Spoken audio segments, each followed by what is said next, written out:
Laura Restrepo nació en 1950, estudió Filosofía y Letras, hizo un posgrado de Ciencias Políticas, fue negociadora de paz entre el M-19 y el gobierno, contexto de 1970 al 2010. El Frente Nacional marca el fin de la violencia bipartidista que quejó a Colombia por más de un siglo y generó la desmovilización de algunas guerrillas liberales. Sin embargo, continuaron los problemas sociales, económicos y políticos, y surgieron nuevos grupos guerrilleros a causa del inconformismo y de los nuevos rumbos ideológicos que se movían en América Latina. En 1984 nace el movimiento del 19 de abril de 1970, el M-19. Uno de los beneficios del Frente Nacional fue la reducción de la polarización irracional de los seguidores de los dos partidos tradicionales. El M-19 fue un movimiento insurgente colombiano, nacido a raíz de un fraude electoral en las elecciones presidenciales del 19 de abril de 1970. Nace como rebeldía y movimiento político, y luego se vuelve un movimiento armado. Tras su desmovilización, se convirtió en un movimiento político de izquierda conocido como Alianza Democrática M-19, que ganó importante respaldo, y fue uno de los constituyentes de 1991. Desapareció a mediados de la década de 1990, y algunos de sus miembros se unieron a otras agrupaciones políticas. La toma del Palacio de Justicia, también llamada Operación Antonio Nariño por los Derechos del Hombre, fue un asalto perpetrado el miércoles 6 de noviembre de 1985 por un comando de guerrilleros del movimiento M-19 a la sede del Palacio de Justicia. Dicha incursión fue seguida de la reacción de la Policía Nacional y el Ejército colombiano, rodeando el edificio e iniciando una operación de retoma del mismo que se extendió hasta el jueves 7 de noviembre de 1985. El M-19 mantuvo a cerca de 350 rehenes, entre magistrados, consejeros de Estado, servidores judiciales, empleados y visitantes del Palacio de Justicia. Presidentes de estas épocas: Misael Eduardo Pastrana Borrero, 1970 a 1974. Pastrana salió elegido presidente en las elecciones del 19 de abril de 1970.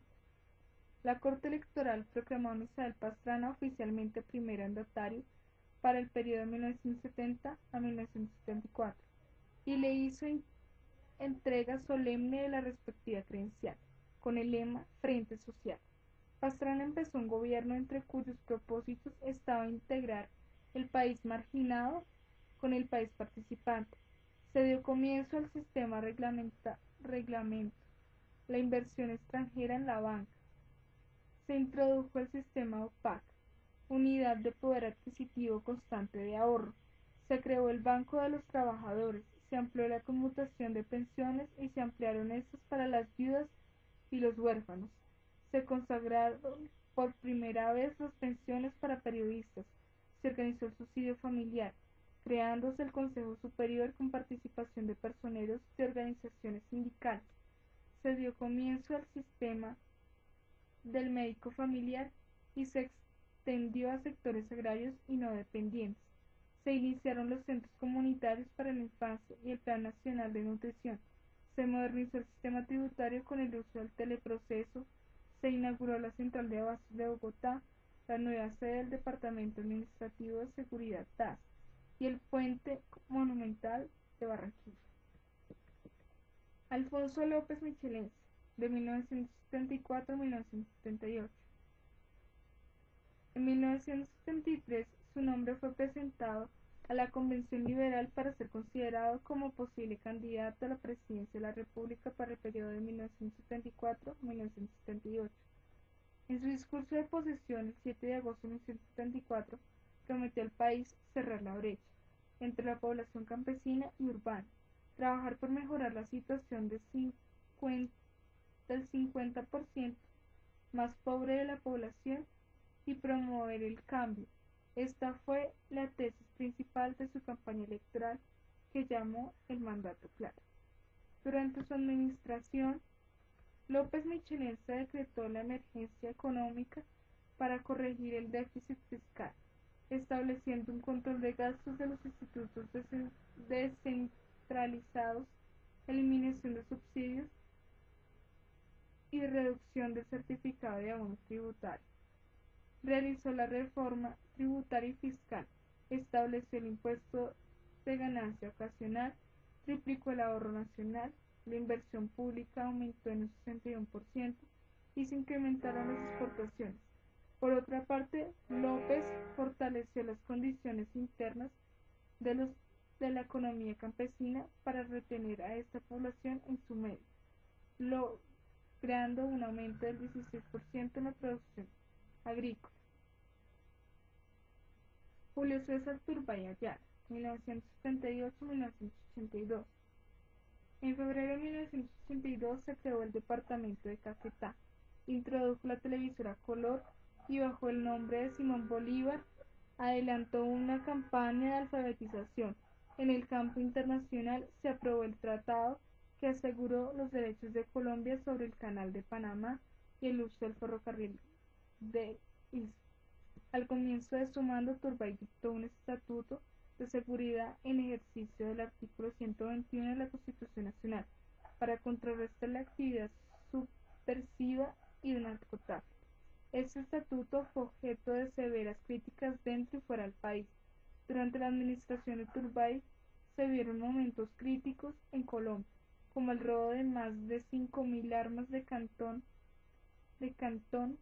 Norte de Bogotá por parte del movimiento M-19 y la toma de la Embajada de la República Dominicana durante 61 días por parte del mismo grupo guerrillero.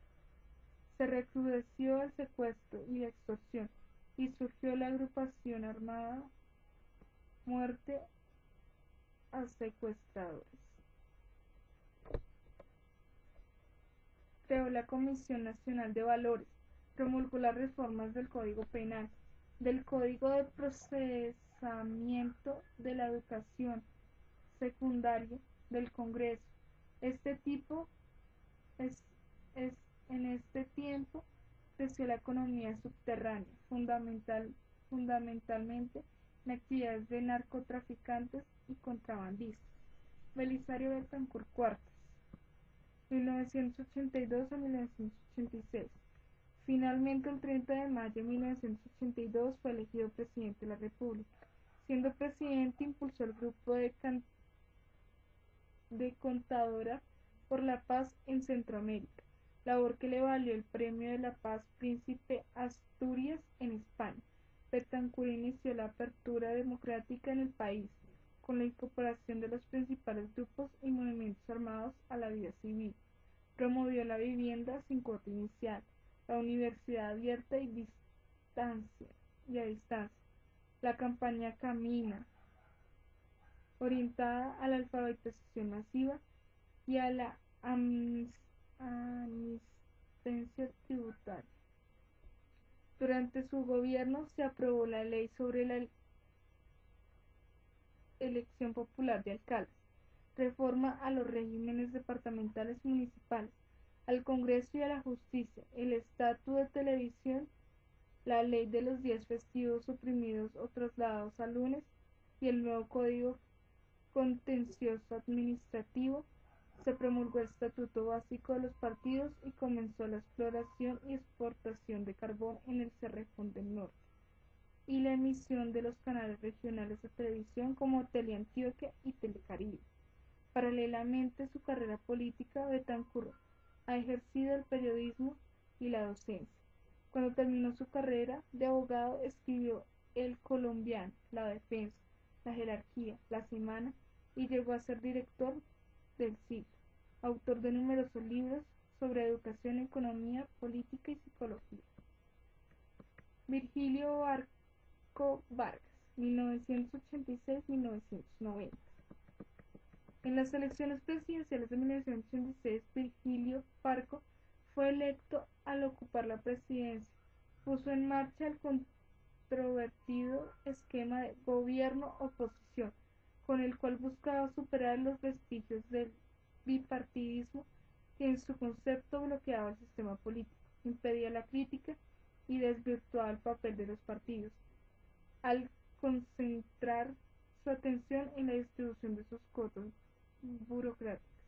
El gobierno de Barco continuó e impulsó el Plan Nacional de Rehabilitación y puso en marcha el Plan de Lucha contra la Pobreza. De otra parte, se concentró en el impulso a las reformas en la administración de justicia, la estructura agraria y urbana. A finales de su gobierno, las gestiones de paz se venían desarrollando, permitiendo llegar a un acuerdo con el movimiento M-19, mediante el cual el grupo guerrillero se desmovilizó e inició su participación en la vida política institucional, bajo la denominación de Alianza Democrática M-19. Sin embargo, la crisis fue sorteada y las elecciones se adelantaron sin contratiempos. Una vez concluido su periodo presidencial, Barco ocupó nuevamente la embajada ante la Gran Bretaña, pero luego regresó a Bogotá. César Gaviria Trujillo, de 1990 a 1994. En mayo de 1990 consiguió ser elegido presidente de la República. En su gabinete dio participación a los diferentes grupos políticos e incluyó sorprendentemente al exguerrillero y militante del M-19, Navarro Wolf. Su gobierno representó un giro radical en la política de la lucha contra la droga, al aprobar un decreto que permitiera a los narcotraficantes que se entregasen voluntariamente ser juzgados en Colombia, en lugar de sufrir extradición a Estados Unidos, y rebajar sus penas de cárcel a quienes colaborasen con la desarticulación de los grupos paramilitares y de las organizaciones dedicadas al tráfico de drogas. Ernesto Samper Pizano, de 1994 a 1998. Samper logró detener a los cabecillas del cartel de Cali. Tras promover una reforma constitucional, logró que el Congreso la aprobara en 1997. Durante su mandato, Colombia atravesó una de sus peores crisis institucionales de las últimas décadas. Creció el poder de las guerrillas y los paramilitares, con la consiguiente muerte de víctimas inocentes y el desplazamiento de familiares campesinos de sus tierras. Se superó el millón de personas. Andrés Pastrana, de 1998 al 2002. Juró el 7 de agosto la mejora de la economía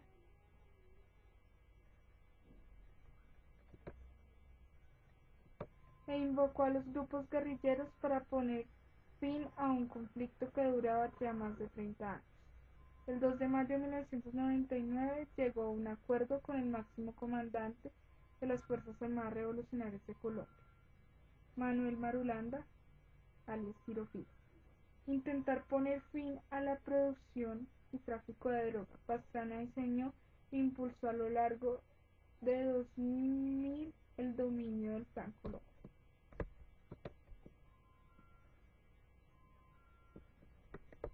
Álvaro Uribe Vélez, del 2002 al 2010.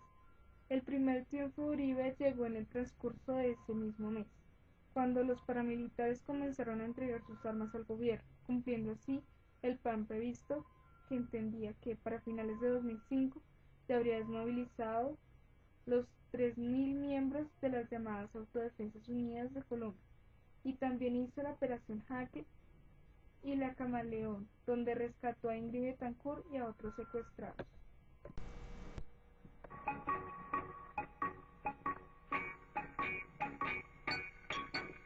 Tu patria es mi patria, tu problema es mi problema.